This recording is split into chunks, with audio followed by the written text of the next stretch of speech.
When it comes to politicians, it is always possible to divide into those who like them and those who don't.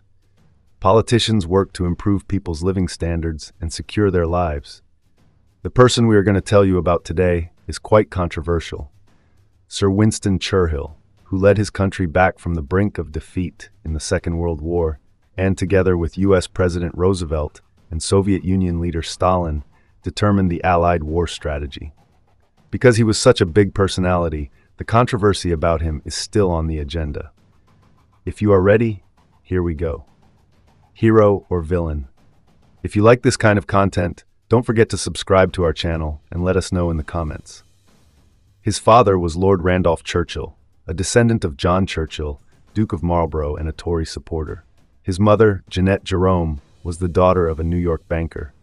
Churchill had an unhappy childhood due to his parents' indifference, and after an unsuccessful schooling at Harrow, he entered the Royal Military School at Sandhurst. After his father's death in 1895, he joined the 4th Hussar Corps. During the War of Independence, he spent 2 months in Cuba and worked as a correspondent for the Daily Graphic newspaper in London.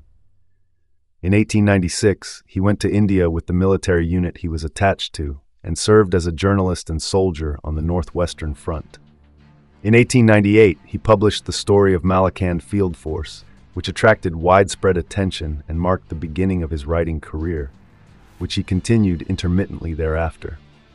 In 1897–98, he wrote Savrola and participated in Lord Kitchener's Nile expedition, both as a soldier and as a reporter. He vividly described this campaign in The River War, published in 1899. Bored with the monotonous military life in India, Churchill left the army in 1899 to enter politics and become a writer. As soon as he returned to England, he participated in the by-elections in Oldham from the Conservative Party, but could not be elected.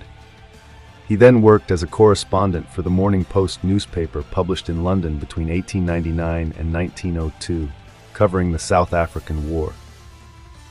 During this war, he gained fame for his role in the rescue of a train ambushed by the Boers, but he himself was captured by the Boers. However, he escaped from the prison camp a month later and returned to England as a hero. In 1900, this time he won the elections in Oldham and managed to enter the Parliament. Following his father's example in politics, Churchill soon became one of the most prominent members of the House of Commons. He gained widespread public support through his campaigning in the 2 general elections in 1910 and during the passage of the Parliament Act in 1911, which limited the power of the House of Lords. Thus, Churchill was appointed Home Secretary in the cabinet, and although he made important reforms in the prison system during his ministry, he had to deal mostly with industrial unrest and strikes. When he became the Minister of the Navy in October 1911, he aimed to make the Navy ready for war at any time and planned to establish a naval battle fleet with the help of retired Admiral Sir John Fisher, the inventor of the dreadnought. He successfully advocated the largest naval budget in British history in the cabinet to gain the upper hand against the growing German naval power. Against traditional views on Ireland, he supported the Liberals' policy of autonomy, and in 1912, in the face of pro-unification opposition, he defended the Irish Administrative Autonomy Act. Preparing for the First World War, Churchill ordered the mobilization of the Navy on August 2, 1914.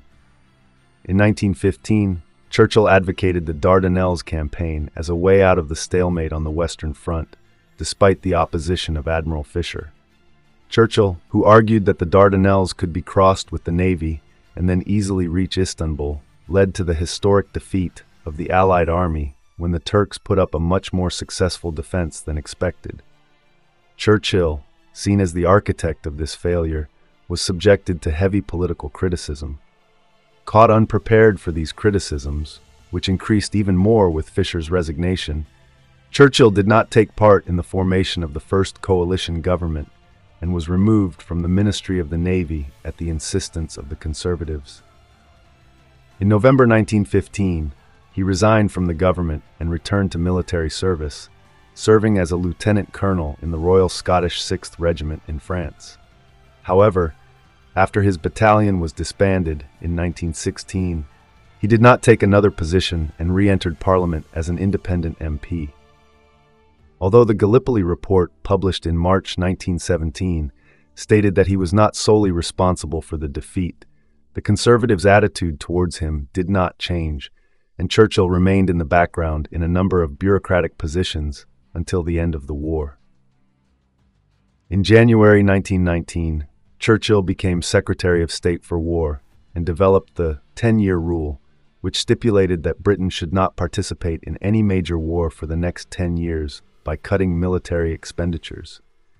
However, his main concern during this period was the Allied intervention in Russia. Churchill, who was anti-Bolshevik, took advantage of the division in the cabinet despite the fierce opposition of the workers and passed a resolution for a more effective and prolonged British intervention. In 1921, Churchill, who became the Minister of Colonies and dealt with the British Mandate administrations in the Middle East, created a structure based on the support of the Air Force and the appointment of administrators favorable to British interests, instead of keeping costly British forces in the region. In 1922, he published a report recognizing Palestine as the national home of the Jews, but also recognizing the rights of the Arabs. In the fall of 1922, when the Turkish army, which had successfully concluded the War of Independence, moved against the British forces in the Dardanelles, Churchill advocated resistance, but this idea was not accepted by his government. He rejoined the Conservative Party in 1924 and won an easy victory in Epping in the general election that year. He accepted Baldwin's offer and became finance minister. However, Churchill, who had no financial background at all, brought back the gold standard, which led to economic stagnation, unemployment, and a general strike in 1926. However, Churchill, who perceived the strike as a semi-revolutionary attempt, absolutely rejected a negotiated settlement. When the government fell in 1929, Churchill, who had advocated a Tory-Liberal merger, strongly opposed Baldwin's decision to accept a minority Labour government. The dispute between them escalated over this, and Churchill resigned from the shadow cabinet after Baldwin agreed to the Round Table Conference with Indian leaders. In 1935, he also launched an intensive campaign against the bill granting India Dominion status. He supported the national government of 1931, but did not take part in it. At this stage, he continued to write and wrote Marlborough, His Life and Times. Meanwhile, he argued persistently to the government and opposition that Hitler's Germany was becoming a growing threat and needed to be taken seriously. In 1935, Churchill was appointed by Prime Minister Baldwin as a member of the Secret Committee on Air Defense, although he was not a member of the cabinet, and during the crisis that led to the abdication of Edward VIII, he opposed Baldwin and defended the king. While the developmental stages of Churchill's life were quite exciting, the real turning point came during the Second World War. Wait for the second part for Churchill's incredible strategy and story.